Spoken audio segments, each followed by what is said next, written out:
Hello everybody, this is just Chris making a quick video.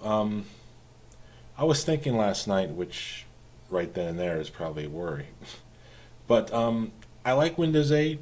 I'm a fan of it. I know some aren't. Some don't like this whole new setup and the get up and all that, but what can I say? I like it. But that isn't to say that it's without glitches or it's without faults or potential problems. One of them is if you have Windows 8, you know that uh, you can choose to either sign in from a Microsoft account, which most people have, like a Live account or Hotmail, or you can use a local account. But the problem is, if you sign in with just a local account, it shuts you out of some of the features, like buying things in the store and some of the personalizations. There's just more you can do with Windows 8 logged in using your Microsoft account. So you're basically compelled to use it. But since it's an email account, and like any email account, it can be compromised, and anything Microsoft is a high value target for hackers. What happens if your account is compromised when you're logged out and you go to log in and all of a sudden your password doesn't work? What do you do? Are you screwed or are there options? Well, actually, it's a little bit of both. The easiest way to remedy that is if you have a second computer, go to that computer and try to reset your password on that one and then log in on your other one. But what if your preferences changes? Your security questions. What if the hacker has changed, your security questions and things like that? Well, then you have to unfortunately call Microsoft. And if you've had experiences calling them like I have, you know that is no easy task. I bought an app on the Windows Store for $5 and it didn't work. And I tried to get my money back and I got shifted around from department to department at least 50 times and never got my money back. They never sent me uh, a an order number and they couldn't look it up and they never found it on my email. So even though I had it, I could show them that I ordered it, I had the receipt, they never were able to find it, and so I just said screw it and just bit the bullet. So anyway, that being said, what do you do if all of a sudden you go in to log into your computer using your Microsoft account and you can't? Your password that you use doesn't work anymore. Well, first of all, the best way to avoid that is to choose a good password. At least 10 digits, letters, numbers, maybe a symbol or two in there, upper and lower case. But any password can be compromised, any password can be hacked. No one is immune from it. If the government isn't, we're sure as hell not. So your options are either trying to reset the password yourself, which is the easiest way, or having to call Microsoft. Now, that being said, just that possibility alone of this account being cracked is a weakness in Windows 8.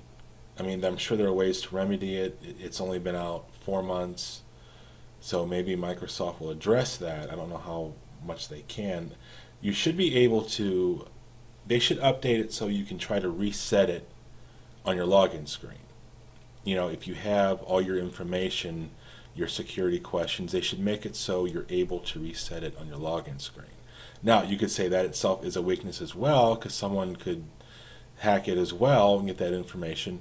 True, but the way it is now, all you need to log in is a password. So anyone can get that anyway. That's a potential weakness in any system. So I don't see the harm. I went and logged out and looked at the login screen. There is no options for resetting your password. You either know it or you don't. You either have it or you don't. And that's a potential weakness. They should give you an option of at least opening up a screen, maybe not getting onto the computer itself, but opening up a screen that gives you access to an account that lets you put in information to verify that it's you and reset your password. Because the way it is right now, you're really up against it. You either try to reset it on another computer or you call Microsoft and deal with those quacks. I tell you, they're not pleasant to deal with. And if you get the wrong number and you ask for help, there's $100 fee. I got that. They actually wanted to charge me $100 to help me with my $5 app. Yeah, Bill Gates can suck my ass. There's no way in hell I'm paying that. There's no way I'm paying any help over the phone for a $5 app. So I just bit the bullet. But yeah, that is a potential weakness in Windows 8. But like I said, it's new. Overall, I like the interface. I like the new design. I know a lot don't, but I don't really see the big deal in it. It's very easy to customize. It's very easy to personalize. You can change the color. You can change the arrangement. You can have them all. This, that. You can have these over here. This is just a simulated picture. This isn't my actual screen. But I don't see what the big deal is. But that's just me. Anyway, that's just my take. My advice is, choose a good password. Don't make it your birth date or your social security number or your kids' birthdays. Those just make it easy for hackers. Make it difficult. Make it something no one outside of you could guess. Make it very difficult. And change it regularly. That's what I do. Change it regularly, like maybe once a month, maybe even more frequently. It's not, I heard one guy online say, and I've used this advice to stay safe on the internet since then. He said that when it comes to the internet, paranoia is a good thing. And it's true. I don't think there are hackers waiting on every street corner to steal your information and ruin your life, but they are out there. You look at what's going on with the Chinese and how they're stealing money from companies, stealing identities, and basically threatening the entire infrastructure of the U.S. economy. I mean, that's how serious it is. Whether you believe it or not, whether you think it doesn't affect you, it does. And the problem is, we the people make it easy for them. I mean, anyone can be compromised by it. Anyone can be hacked. Anyone can be attacked. Any computer can be compromised. But so many people make it easy for the bad guys, choosing weak passwords, easily guessed or easily discovered security questions. I mean, that's another thing you can do. When you answer the security questions, make it something different other than the actual answer.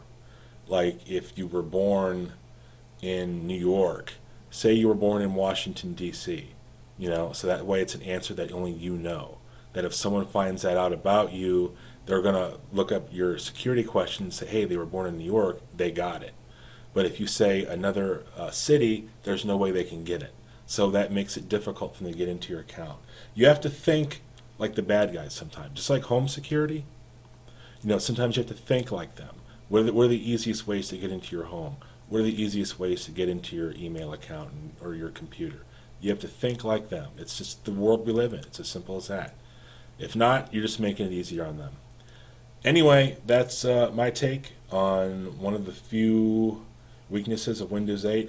Overall, I like it a lot. It's very secure. That smart screen is an added feature that is long overdue, and it does add a level of security that other previous Windows operating systems didn't have.